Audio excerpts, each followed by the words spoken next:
can earn hundreds of thousands of dollars a month or a year. But if you have to wake up and the first thing you look at is Slack at 5 a.m., you're responding at night, you're responding to emails, you're constantly busy, you're constantly thinking about work, surely that can't be happiness. Do you enjoy the process? Not really, no. We realize how much I tied myself through our jobs, and going through the process of understanding that doesn't touches your identity, but it's not your identity. Going through that process was really hard. Why then folks tend to go all in on the work side and just give it your all? 11 p.m. calls, 2 a.m. calls, and just exert your energy to the point of break. Society is rewarding whoever makes their job a purpose. If I lose my job today, I would have major difficulties in finding things to keep busy because I cannot work. I'm not alone at all in this situation. You can only achieve greatness if you treat people with loyalty, with respect. You are able to bring the best in people by doing that, not just by putting the money where your mouth is. $100 million, and there's not a soul on planet Earth, 7.8 billion people, not one person that can celebrate you in the highest pinnacle of your career and life. I say that's a pretty pitiful life. What's going on? The amount of information and bombardment, processes, people involved in Do you like it? deals and Do you enjoy it? What specifically? Do you enjoy the process?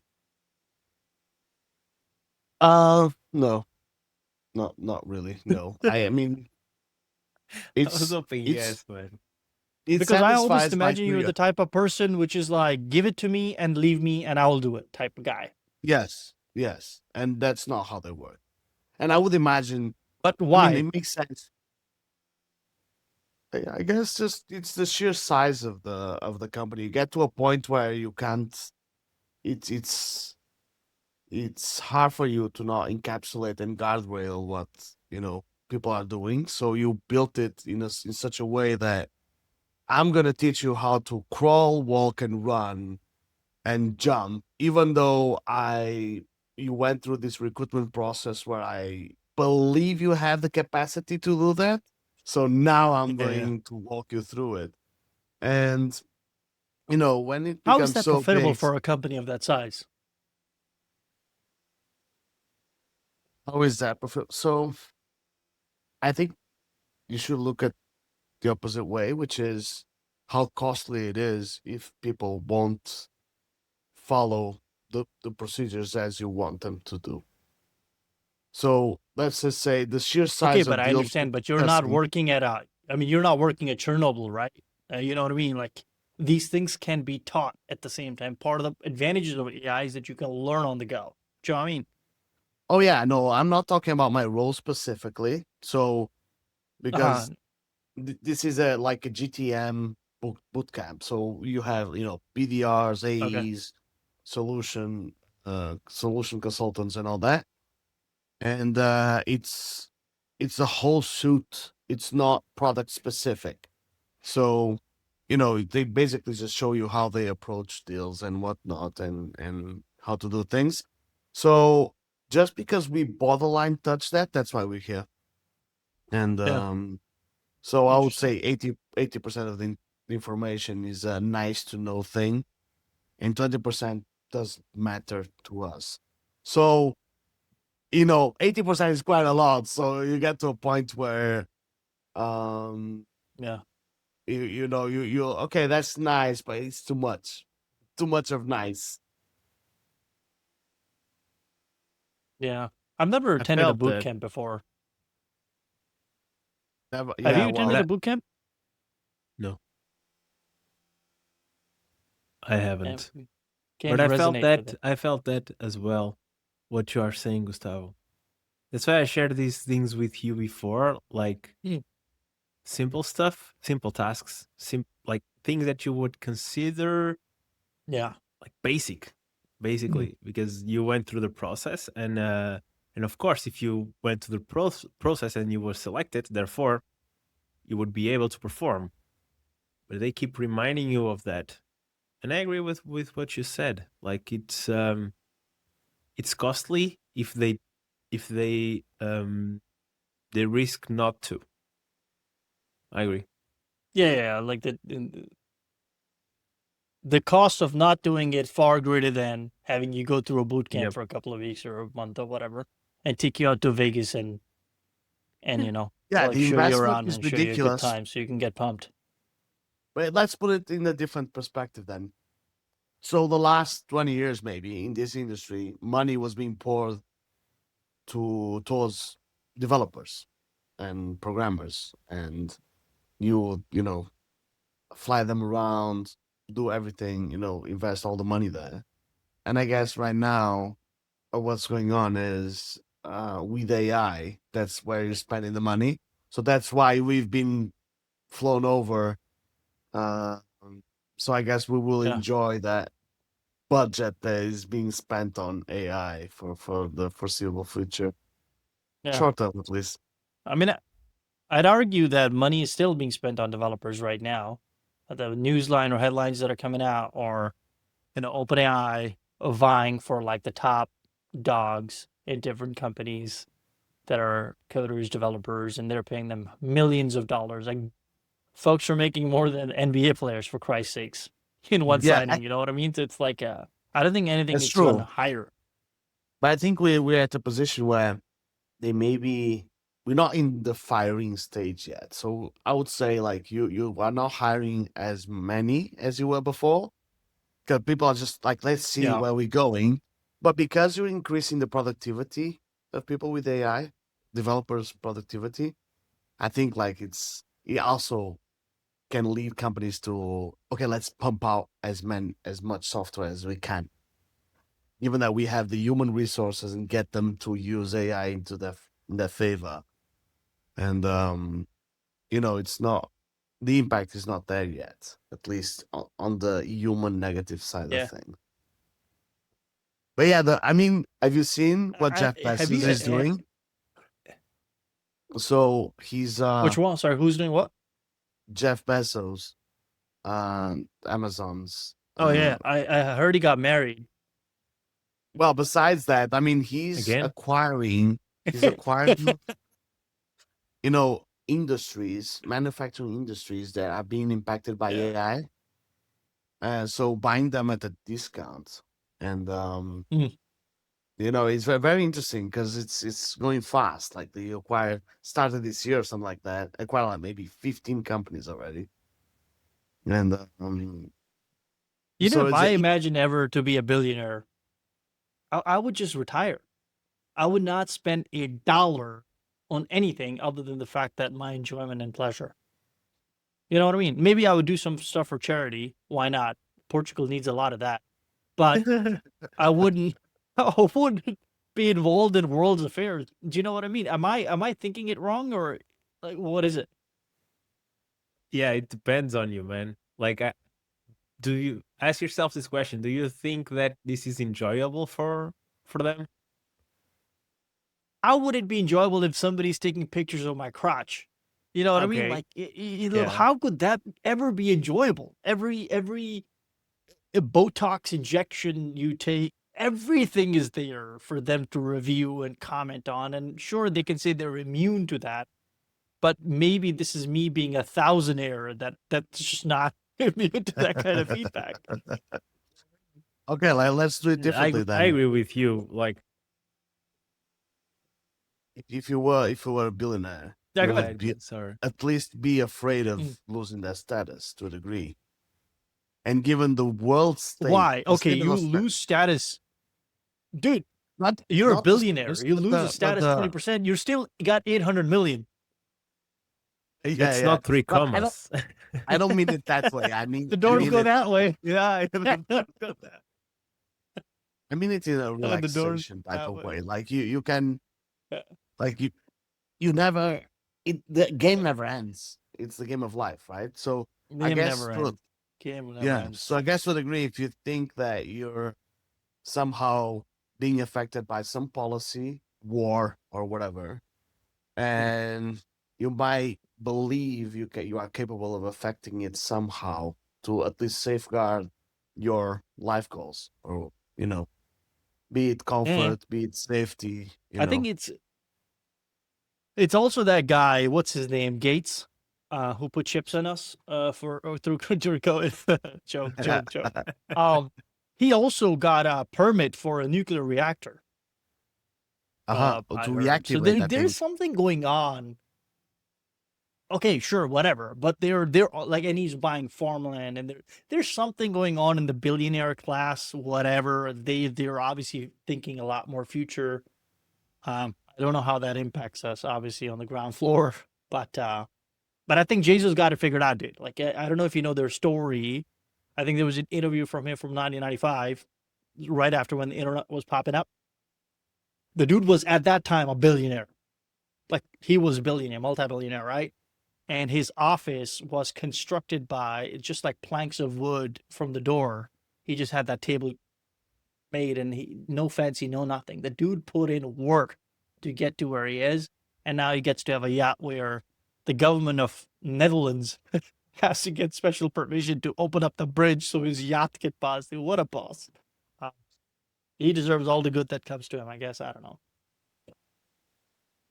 Yeah, I don't know. Things Let's talk about life KPIs. life KPIs. I don't know, man. At the moment, with all the I love war, that term. with all Me the too. war stuff, like it I love seems that. like Who people coined it? Was it you, Gustavo? life Sorry. KPIs. Yeah. Who came up with life KPIs? I think it was him. It was Gustavo, right? We came up with I life think KPIs. so, yeah. Gustavo, do you want to explain to people what life KPIs are? I'll give you one example of a life KPI. Getting to a restaurant and not worrying about the bill. So that's a life KPI for sure. Damn. Yeah. It's a great feeling, isn't it? That It you're is, being able it to is. afford whatever you want and just not care.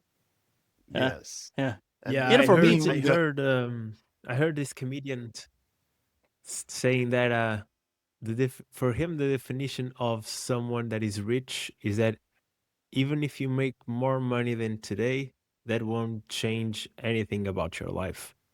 So I basically, disagree, man. It inherently changes everything about your life. The way you talk, the way you walk, the way you operate. Your stresses Yeah. go down when you get money. No, Money, I but think. I'm saying that you reach a certain point, okay? Yeah. And let's assume that you don't know if you're rich or not, okay? Like you may consider yourself rich because you have everything that you need, okay? And now, if I give you like a extra 1,000 euros, whatever, Mm. would that change your life? Again, yes or no? So if the answer is no, it would not change my life, then by his definition, he would consider himself rich. All right. So any money would change whatever he has right now. Oh, But I that's think Yeah, it's that's all just about. I his read this thought. statistic somewhere. Go ahead. I was just saying that it's all about, I guess, comfort and safety. It has nothing to do with the number itself. Like knowing that you can provide for your family, just be relaxed. Something wrong can happen, and you're like, okay, I can afford to take care of that. I think the interval where when you reach that point and move to another one is so big, because I guess it gets to a point where you were saying that more money, less problems, but I guess it's a parabolical thing, where it gets to a point where problems start to arise again because maybe you have far too much money or something, and you start questioning the new relationships or new people that come into your life, or maybe old relationships that come back. Whereas right now, that those worries don't exist. So, again, going back, the risk of losing it. Right now it's fine because I'm very close to zero. So, but if I would be far away from zero, uh, maybe I'll start being worried of getting back there. I mean, Rui can attest to Yeah. this. So there's in poker, if you play tournament poker, two players can be exactly the same stage and feel completely different things. And the example is, say you start off with 1,000 chips, and you quickly multiply that to 10,000. And I'm playing the same tournament, and from the initial 1,000, I go to 200. So I'm panicking because I'm about to be knocked out, and you're like living life. You're like, everything about poker.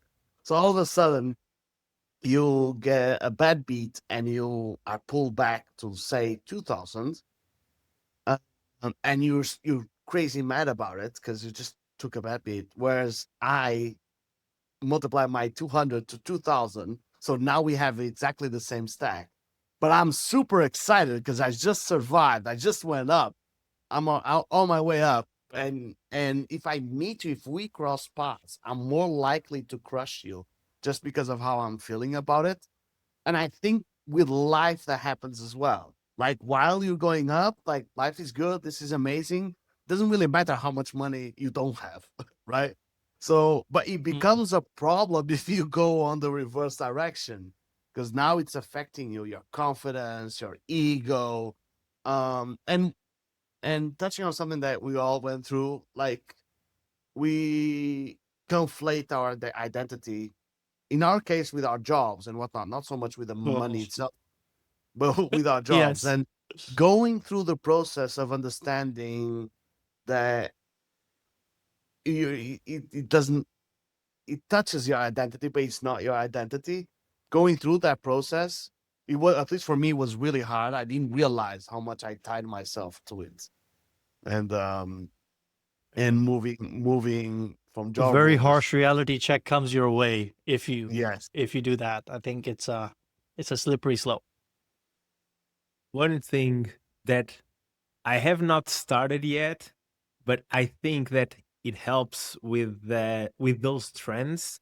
Like it helps you be more grounded. And Gustavo, that example, the tournament example was perfect. Is basically journaling. I'm not saying like every day, but write sometimes like where you're at in life at that moment. Because like I do find that writing down your status, and for example, I remember I don't have a Facebook account, but I remember that back in the day, Facebook started doing these the similar things the similar reminders that Google Photos does. So it sends you like, hey, where you were 6 years ago, look. And Facebook was doing that with posts. I don't know if they still do that or no, whatever. It's But like called that, meta. yeah, whatever. But the platform, Instagram doesn't do that, for example. But Facebook Uh, was doing that. So and it helps you understand, like, okay, I remember where I was at the time, and that I kind of remember how I was feeling at the moment. So I do think that journaling is something that yeah. most people don't do. And if they do, they want to do it like every day. And I do think that's crazy. Like if you want to do it, do it. But I think that's too much. But like, for example, right now, I'm going through a certain period of my life that it might be interesting to write it down, you know? Yeah. Sometimes it doesn't make sense because it's just like life passing you by and everything is okay and nothing new is happening. Okay, don't do it. But if you are going through some change, something new, I think it's important because you might be going up or you might be going down, and that will help you like in the future. I like that approach. Understanding like your mind You frame. set So I that in read stone. something similar. I read something Exactly. similar, but more about your writing about like your biography. So let's just say instead of Hmm. the journaling thing, I think the journaling thing is just later. So you start off by going to the furthest memory you have about yourself and start writing Yeah. what you remember from that point forward. Yeah, And just go what that backwards. Forward. yeah, well, what happens is like you are breaking down your identity, and what I read about it, I didn't try it, is that it helps you understand how why you think in a certain way, break down certain moments, help actually uh, um, construct those memories or improve those memories. um Actually, it led me to a place where, so my father, as you know, is suffering from dementia, and to a degree I was hoping maybe inviting him to do that exercise and maybe navigate, if it happens to him to remember something, and navigating that memory might be a good brain exercise, you know. And so we did it a couple of times with him, and my brother and I were just surprised to hear things that we never heard before at this stage of his life was very interesting. So doing that now, as we are supposedly in good brain health, um, it can clear fogginess, can help understand yourself, even as you were saying, Rui, like if you're going through a different stage of your life and, oh, I was here before. I remember that period when I was Exactly. 21, did this and Exactly. that. I was here before. Mm. And help you, get more weaponry, mental weaponry to go through these things. Yeah. I wanna tie this a little bit to the work. Gustavo, you said something earlier about tying your identity to your job. And for I would think almost 8 years, I have always remembered this view in front of the monitor, taking care of my teams, the Slack pings, the drill, the one-on-ones and all that nonsense, right? And ironically, when I look back in those 8 years, I've tried to catalog it or journal it. I don't think I have one happy moment of being in front of the computer. Like a lot of the happy moments just came outside of the work, like getting tacos with my kids, traveling with my kids, doing more of that. Why then folks tend to go all in on the work side and just give it your all? 7 p.m. calls, 2 a.m. calls, and just exert your energy to the point of break. Yet the only thing that if you look back and going back to the point of your journaling, these are the thoughts that would come to mind. Not like, oh, I had a one-on-one with Gustavo. It went really well. Nobody cares. Why not exert that same level of passion, energy, and time and focus to life KPIs? I think I have an answer to that. Let's go. So Yeah. we Me talk too. Go ahead. society nowadays talks, about purpose multiple times. And I would say the zeitgeist today is that if you find your purpose in life, you're killing it, right? And you just mentioned your kids and family and society itself. We are steering away from making family our purpose, and we are Oh, rewarding, yeah. and society is rewarding whoever makes their job a purpose. So we then point the camera to those who really killed it, and an interesting thing, a common theme of people that reach the higher echelons of their professional journey is that the majority of people are not willing to do the same sacrifices they went through to get there. And it's only so ever fulfilling your professional journey, because when it gets to the end, you're kind of like, okay, what now? Like, then again, you have the identity conflict again. So probably tying your purpose to things like family, for example, where you can take that until your last days in this game of life, maybe are way more fulfilling. Or at least for me, what happened recently was that change, which is, I enjoy this professional life, whatever it is made. I focus completely on my family, and I guess the reward I see myself way more excited about the future rewards that can give me, uh, than my career, and especially now that with the AI conversations that money is losing its purpose and all those things. And imagine if all of a Yeah. sudden all of us are just jobless, like all these people that were making their careers their purpose of life.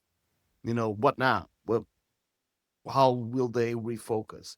So I think to a degree I was lucky to have this, identity thing now, because it allowed me to pivot, and if it happens, fine, because my family is my family, regardless of what AI is about to bring or affect society. The ironic part of what you just said is that because of the fact that now we have AI and there's just so much technology at surface and access that everybody has to it, those people that reach the highest echelons of their careers, their lives, their professional careers, will now work even harder to make sure they can offset the change that AI is bringing, that they are not obsolete. Maybe to showcase it to their employer, or even to showcase to themselves that, yeah, shit, I'm still worth it. I'm the VP.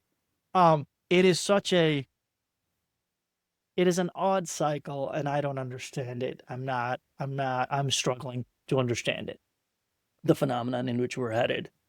But yeah, it's weird. It's weird. These people are revered. I mean, if you open up Reddit and headlines, Sam Altman, and this guy got funding. You know, one of the ironic things is, and it's something I wanted to discuss with you guys. Have you noticed that any company that gets funding from a VC, right? They got to raise the Series A, Series B, Series D. It's always them in the cover of the magazine, the founders, not the folks that actually built the company. I'm not sure saying that the founder didn't take the risk or it's not their vision, but what about the 12 folks that actually built it and sacrificed their weekends and birthdays of their kids and their family and neglect it? They're not on the magazine. They're not on the front page. Why? Isn't that weird? Shouldn't it just be those people? Like, I don't want to be on a magazine.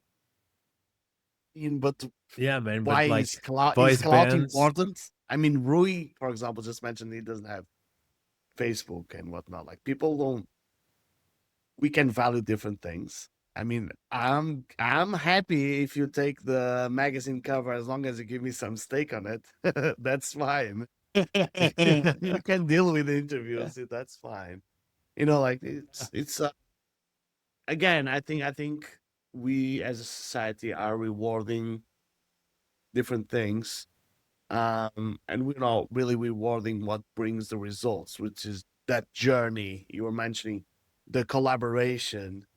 Like companies, in the end of the day, it's a teamwork sport. And if you want to play the game where you're the founder and everybody else is there to serve you, most likely you won't be as successful if you invite them to, hey, this is a team game, and the better we play this sport as a team, the higher most companies don't do that, though. And I know you and I have both experience to that. Is that most companies are not like that. They're not treating the people as a team sport. They're treating people as a resource to get what they're looking to get to a point where they feel like that they have made it. I don't know what that point is, because that point has never been discussed with me or shared with me. It's a vision only in that person's head. But most companies treat people as a resource. That's all there is to it. Why would otherwise folks expect people to be online on Slack or push them hard, deliver results, or you're discarded, fire at will, so on and so forth?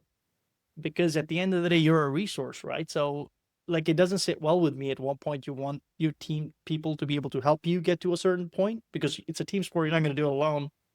But at the same time, there is no appreciation for those folks that got you where you did. Like, for like, come back to an example.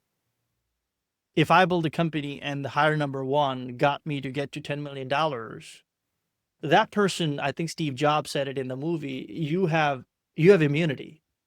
You have immunity for everything. You can go chop my hand off and you're still in my good graces type of deal. Do you know what I mean? Like, that scale, I don't think is there anymore. And AI and all these different tools and technologies is exacerbating the problem. I don't know. Maybe that's doom and gloom from my end. Well, I actually think there's one thing that exacerbates that more than anything, which is when companies go public. Because while they are bootstrapped or owned by a small group of people, that sense of identity, culture, and appreciation from the founder's side exists. But when companies get to a point where, everybody earns a chunk of that company, no one is really, when the CEO is also an employee, when the board is already composed by multiple shareholders or people that are sitting there but representing some fund, it's not really themselves personally, it becomes impersonal. And I guess that's when it trickles down to the rest of the company, that everybody's just a resource. Everybody's just a number. Whereas if you think about companies that are not yet public, even though they may be big, there's people taking ownership over that company. So they may care more, or they're prone to care more about their employees and teams and look about, take care of culture and all that. When you're public, like, you have results to show, people that you don't know that you need to respond to. And, everybody's an employee and no one is an owner type thing. Yeah. Yeah, maybe. I don't know.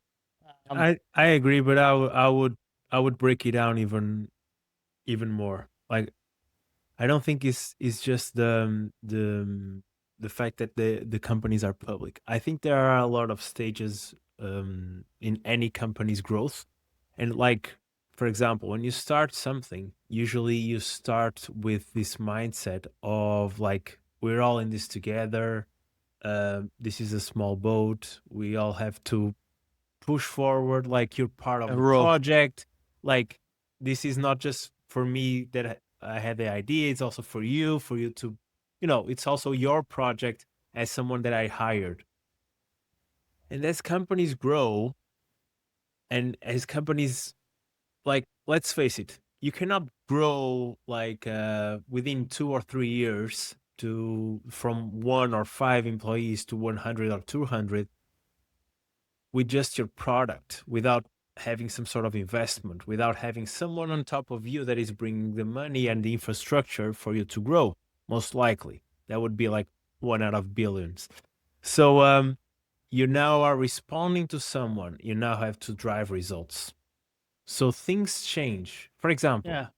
in a football team, that also kind of happens. And I do think that, for example, if you're a manager of Liverpool or Man City, whatever, it's totally different from being a manager of a very small local team. Because in a small local team, like, everyone is there for the team to try to win the champion, or at least maintain in the same division. So everyone is engaged. Even the president is engaged with the main team. In the bigger team like Liverpool or Man City, you as the manager, your job is to still try to maintain that spirit within the locker room, all right? But like, outside of that, the reality is totally different now. You just have to drive results. That's it. Like, if you're playing on the Champions League or in the Champions League level, you just have to drive results. But the players cannot be affected by things that are happening besides that. But in a company, that doesn't happen. So people usually, and if it's a public company, people usually can have access to things that are going around within the company. The numbers, everything is public, right? So I think that as you grow in a company, even if you have this mindset that you were saying, like, let's treat people as part of this project, that will raise the engagement level and whatnot, it's really, really hard, because now you have to answer to someone superior than you, someone that is bringing the money. Yeah, sure. All valid points. I would argue that if you treat people right, they will go to bat for you 10 out of 10 times. Like, for instance, if I'm giving you a great wage, I'm treating you with respect, I'm giving you autonomy, and I'm saying that, hey, whatever you need, you got support. You don't think that at a Friday night at 11 p.m., if a customer responds, it's an emergency, you wouldn't respond to that person out of this responsibility that, hey, this company is being great to me, I want to do and give it back in return. But if I treat you like shit, I pay you well below the average, right? And we have seen that, we've experienced like in real time how that happens to various different companies, to various different people. There is no way in hell you're at Friday 11 p.m. you're going to have the incentive to go ahead and write back to the customer, because you don't feel like that it's trickling down to you for the most part. So sure, companies can be big, but when you grow together, you grow stronger. When you focus, it's a herd mentality at the end of the day, at a certain level and stage of the company, consolidate things, and it doesn't trickle down. I don't think that company has a future, frankly. It doesn't. I mean, it could make a lot of money, sure, but there isn't a lot of difference between $40 and $50 million. Do you know what I mean? Like, Yep. do you know, like, there's not a lot that 40 million can get you that 50 can't. Yeah, and I might be naive here, but I do think, like, if you had the chance to interview all of these huge, like, these big founders, whatever the company is, I think that at a certain point they will tell you that they felt magic about the people who were around them. Like, small group, everyone rowing to the same direction. Everyone was going to the same direction, and they felt that like this is magical because everyone was basically working for the same purpose. So everyone was highly engaged. Everyone was loyal to what they were building. Everyone believed in that. And I do think that you can only achieve greatness if that happens, if you treat people with loyalty and if with respect, and if you are able to bring the best in people by doing that, not just by putting the money where your mouth is. Yeah. I think that that goes a long way. Let's switch it. Do you think that greatness is even at the agenda for a lot of the founders that are out there? I guess it's a question for both of you. Do you think that they give a shit or they lose sleep over greatness? I mean, if Some of them.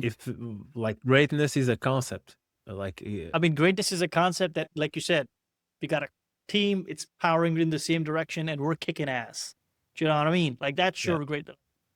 I don't know if there is like a CSAT score or whatever, but like a score of the sense that these people are like, man, I enjoy working with this guy. Like, I'm proud to have this dude or gal as my manager. Like, I would butcher the world, maybe gladiator too much, but you know what I mean? Like, that level of Okay, excitement. but I don't think think it's money in is the driver there for that to happen. Oh, you really don't think so? Money's not a driver. No, no. I'm not really sure if I can say one thing or it's the same thing for everyone. But it's like, yeah, if you're willing to sell yourself for, I mean, there's people going to OnlyFans, right, and make a lot of money. That doesn't mean it applies to everyone. That you're willing to sell yourself, sell your time, which is your most precious asset. Like, hey, you're willing to, this. There's a play at your daughter's school that you're not going to stay at home and work. Um, you do that sacrifice, and does your colleagues, no matter if it's our manager or whoever, recognizes that? And how is that recognition? And for some people, if it's money, the reward, maybe it works for them. Some other, the recognition by itself, the appreciation, the gratification, the day off, maybe that they get as a reward. It depends and varies a lot. I just don't think the that. purpose sometimes, just The the purpose, purpose. yes. Yeah. I don't think throwing money at it is really the solution. And then there's levels to it, right? When Rui was saying, I mean, obviously, from the founder's perspective, if your immediate team, your C-level team, your directors or whatever, like it can be just a group of people, but as the team grows, it gets to a point where, I mean, you can, as a founder, you can be, grateful for all the work that everybody's doing, but you don't, it's very hard for you to go to the ground level and speak with everyone. But I guess having your ears on the ground and showing the team that you are paying attention to everybody's pain points. Because most of the time people are just using their job as a vehicle to something.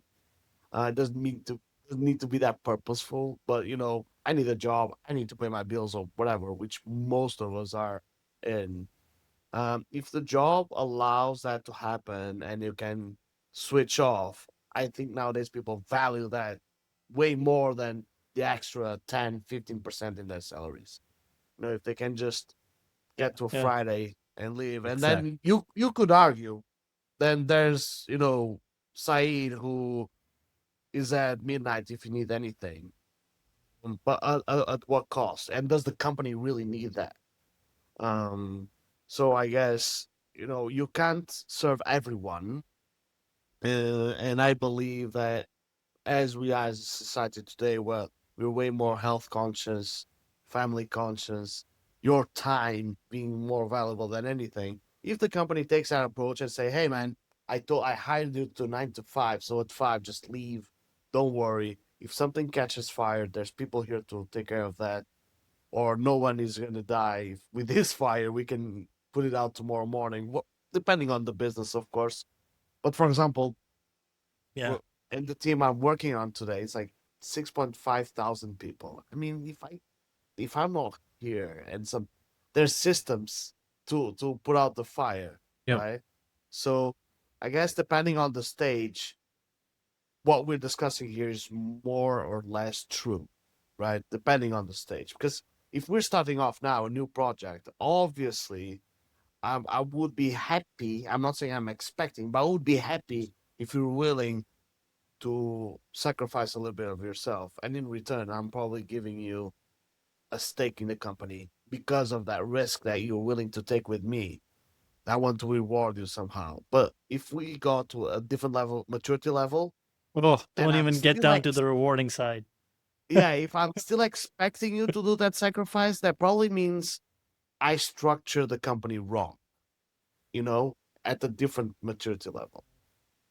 So I guess that's how you Yeah. would put it.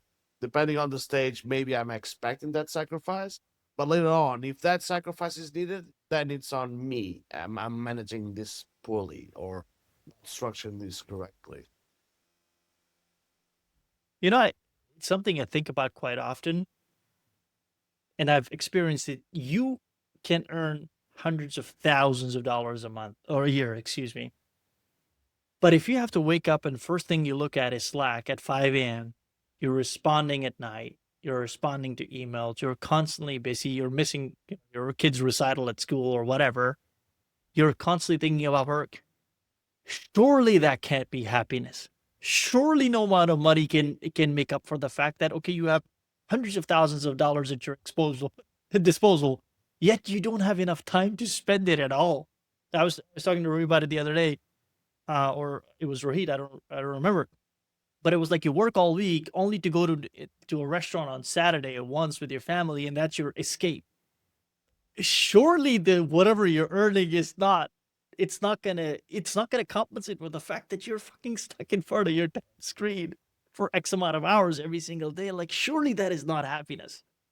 And Isn't that? to add to that, Said, I don't know if you Right. guys feel this the same way as I do, but like if I lose my job today, and let's say what I mean by losing my job is that I cannot work anymore. Okay, so Sure.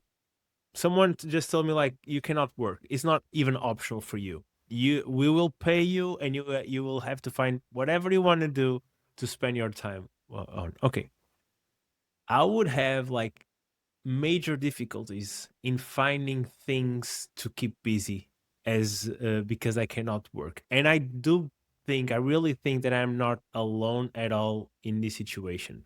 Like I know there's a lot of things that I could do. I could read the book, I could play video games, whatever it is, but it's really really hard for me to find things to do with my time.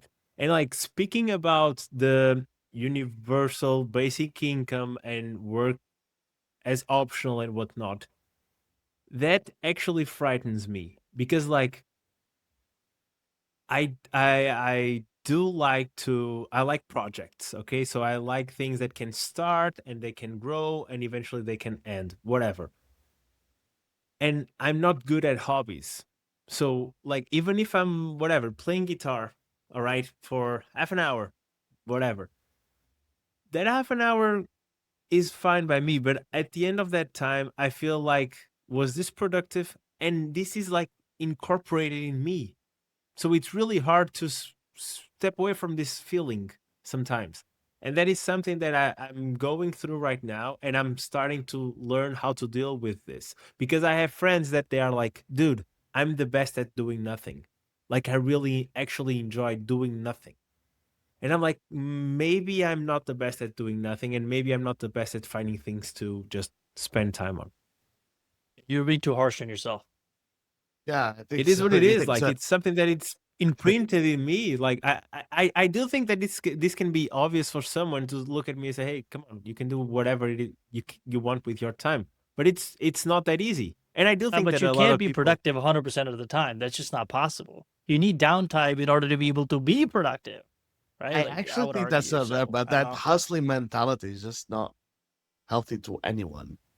Uh, You know the yeah, it's not. for I example, agree, but you know, like if it, like I went through a phase as a father where I wanted to make every moment with my with my daughter valuable. And I noticed that it was creating on me an anxiety level because I Choking would her. have. Sorry? You're What choking did you her say? because of the fact that you have that expectation. You want to. No, I'm just Not saying only that that, not if really you put that, that just expectation on the child, I was not allowing myself to enjoy that moment because I was making it like a productive moment, if that makes sense. So I was killing it. I was Yes. essentially killing it. Not only that, I was also, you know, foreseeing the future. What type of conversation will I have with my daughter when which is there here, or what do I want to happen and whatnot? yeah, And all of a sudden, it's like, no, I'm missing out. I should just let it be and allow it to Yeah, happen. but how do you enjoy that? How do you enjoy that? How do you train yourself to enjoy that? you Because I don't don't. train yourself. You don't need a Google spreadsheet for everything. I'm not You saying a just go Google with the flow. spreadsheet. No, I don't agree with that. I Because I agree. went. Hey, you Wait, treat an activity as an activity. exactly. But I treat work Uh, as an activity as well. And Yeah, so but work is. I think I was imprinted to behave this way. So Yeah, now no, I I have to understand that. I have to Sure, reverse engineer this in order to treat that. Let I me share understand you that. one I thing, It's understand my not that. just like brother. But Let me share you something about my brother. Well, there was one time that he told me like, "Hey man, I look at my kids' schedules and they are way more busy than I am." And we were discussing like, but maybe that's a problem. There's something wrong there. That shouldn't be the case. And we were discussing the importance of nothing on the schedule for them and have them oh, allowing them to fill in that block of time by themselves without us directing what to do and whatnot.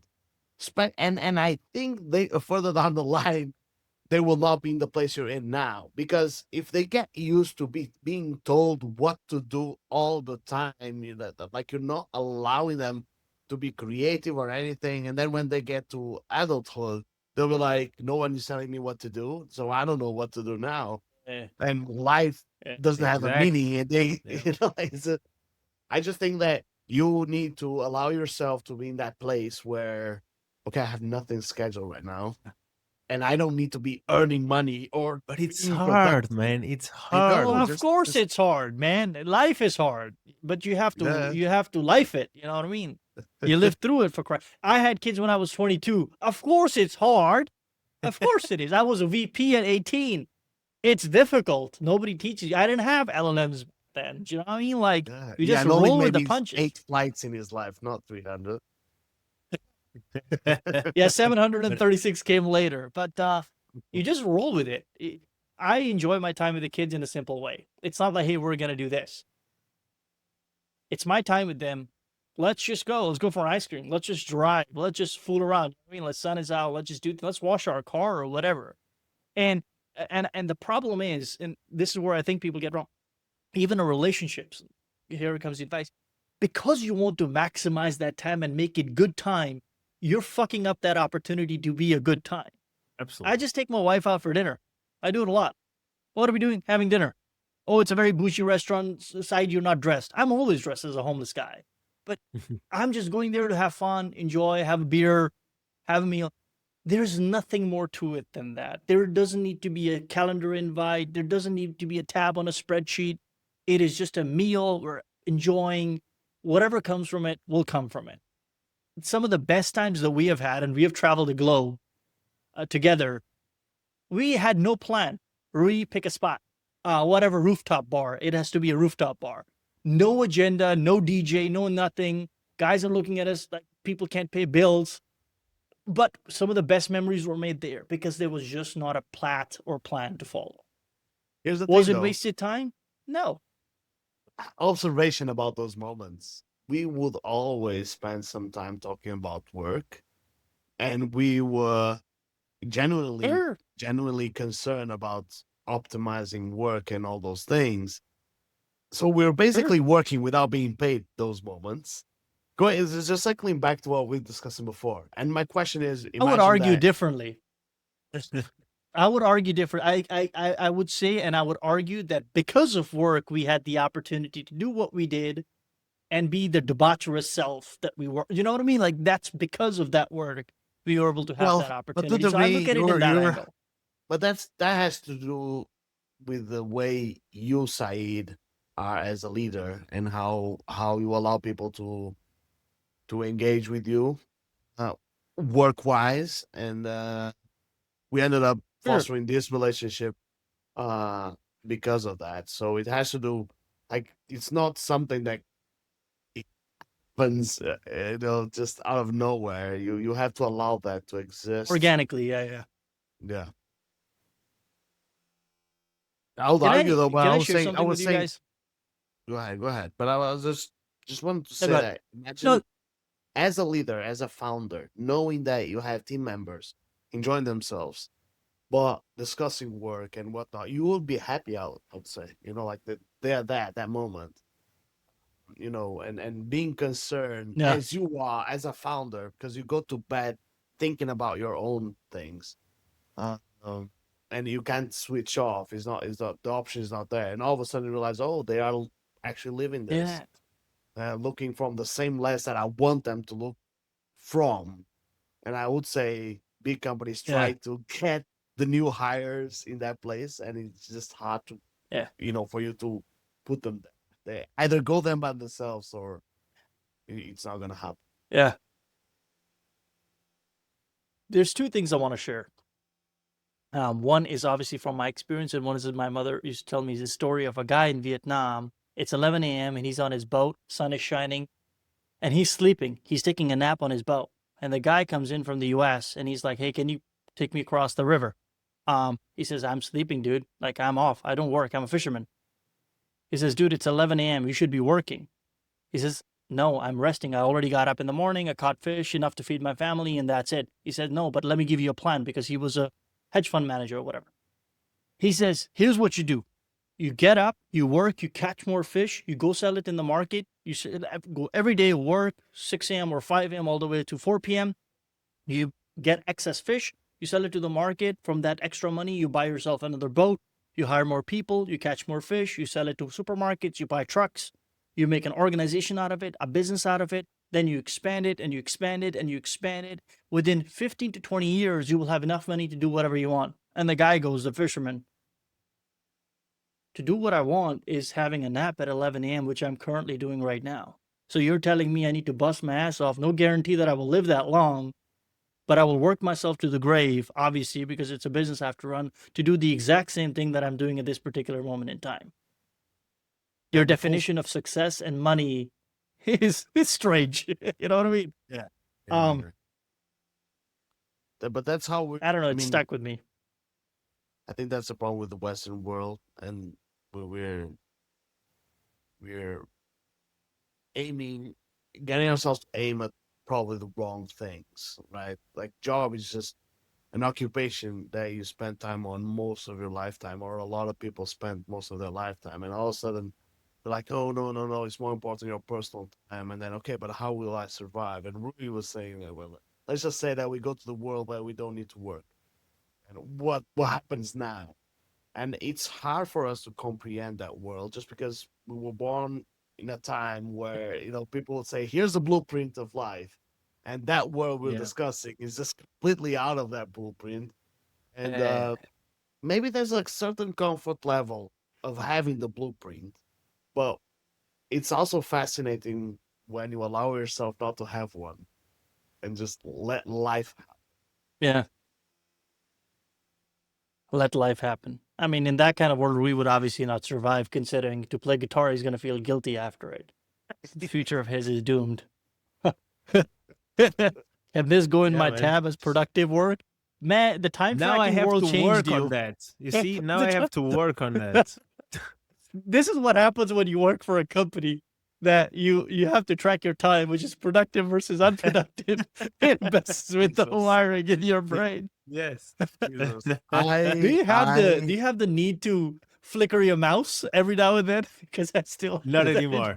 Not anymore. not But I did real. like it is real. yeah, not anymore. But I had that conversation yesterday with some colleagues of mine, and it's just amazing how I convinced myself that was normal, and you know, and didn't realize how absurd it is after stopping doing it. It's just Oh so my absurd. God, dude. This is real. You're exactly right. It just wires your brain. It's like a mouse experiment, right? You know, like in the sense the mouse presses the button and the Yes, food comes out. You're like, after doing years, you're like, am I It, being productive? Is that okay? it's the same of hearing a notification, a Slack notification, and just like in It's that mode, dopamine. like yeah, I have to respond. Do I have to respond? No, I have to Yeah. respond. Wait, but like your brain is already working. I So You know, actually yeah, admire people that as a just don't care. You know, like no, I don't have my email on my phone. I really don't oh, care. that I don't have. that's a I don't. skill, man. Sometimes that's a Yeah, it is. skill. It no, is. It it's is. not a skill. No, it's not. I would argue that it's a level of peace that you have achieved where you're not bothered by things. But it's achieved through discipline. Sure, I It's think the so. of course, naturally. But what it's I'm just saying the is that they're FU not attitude without worried. the money. It's the fuck But you it's not attitude the without FU the money. attitude. If you think about it, no, well, let's wait a second. Let's just take it back. It's not a requirement for you to have Gmail on your phone. Right. Yeah, of course. Why would you have Gmail on your phone? Your personal device is not monitored by a company. Your laptop, I understand. You are Mm. paid for X amount of hours that you have to deliver. Why would you have Gmail on your why would you have Slack on your phone? If I'm gonna walk with my dog at 6 p.m. on a Friday evening, I'm sorry. I'm out. I'm done. I think if the company does not understand that, that's a problem. But on the flip side, I think why people do it is because they're afraid. They're afraid if they're not there and they don't see it, there's a chance that this could go to somebody else. And I think that's where people and companies take advantages of people like you and me, whatever. Yes, I guess you have to zoom out there because the problem is that we came from an industrial mindset, right? Where you have hours and you have, you know, all these things, and then we transformed Sure. the technology transform and all that, and we always kept that mindset that you know, the manufacturing mindset of I'm hiring you for a specific set of hours. No, I'm hiring you for you to perform something. It has nothing to do with the hours. We just accept it as a I would society. argue otherwise. I would argue Well, otherwise. Most of the employers, all right, your target is $2,000 in recurring revenue to hit every month. You can do that in the next 2 hours. You have hit your target, which is what you're talking about is the result. Can I take the rest of the 26 days off? yeah, I mean, I would say your father would come to you and hey, if you do it that early, maybe we can increase your target. There you go. 100%. But then that's the 100%. sales. So I mean, it sounds nice. yeah, I know what you Forget mean. sales. Forget sales. Go customer success. Go customer support. Yeah, sure. I've delivered It's you a on my target. never-ending What now? game. It's a never-ending game because that cycle never ends. The goalpost keeps on moving forward. Here's a closing thought, and I want you to take it with you. I saw this movie recently. It's called Nike or Air or whatever. It's about the Jordan. You know, the Jordans. You know, I love Jordans, so I had to watch that movie. And in that movie, the agent is kind of like Ari Gold style agent. He's like negotiating a deal on behalf of on behalf of Jordans with Nike. Nike back then wasn't a big brand. It was just it was like a running shoe, right? But what put Nike on the map was Air Jordans. So Air is the movie, I think. So what ends up happening is that the agent closes the deal through Jordan, like with this thing, and he makes, I think, $100 million or whatever, right? Ton of money. And he sells his company, his agency. And the movie closes at the night that he sold his company, he was alone sitting at a restaurant having a meal. I'd much rather have $1,000 in my pocket and a table full of people that I enjoy spending time with, have a good laugh, forget the future. It'll be what it'll be. And use that time to appreciate and build a memory than to have $100 million and there is not a soul on planet Earth, 7.8 billion people, not one person that can celebrate you in the highest pinnacle of your career in life. I say that's a pretty pitiful life. So any founder out there making money and XYZ, and if you don't have people that respect you genuinely, not that site is there to, oh, because I'm his VP, I gotta be there. Oh yeah, man, your kids are cute. Your house, I have to play the role. I got to play the game, so to speak, right? But if you can't be there out of your own goodwill and wantness to be there, I sincerely believe you need a reality check and you've lost big time in life. Do with that 100%. information what you will, right? 100%, man. Like that is what I said. You can be Getting rich to the old or- age and look back and what was my career about actually? Where's my grandchildren? Yeah, and the now? legacy is not going to be the deals that you closed or the 18 months in a row that you hit target. Nobody gives a flying crap. It's the people you carry with you and how they remember you. It's the legacy you build. I guess in the age of AI and technology, it's going to get more brighter than ever. Well, Indeed. folks, as always, pleasure. Until next Friday. Thank you. Thank you.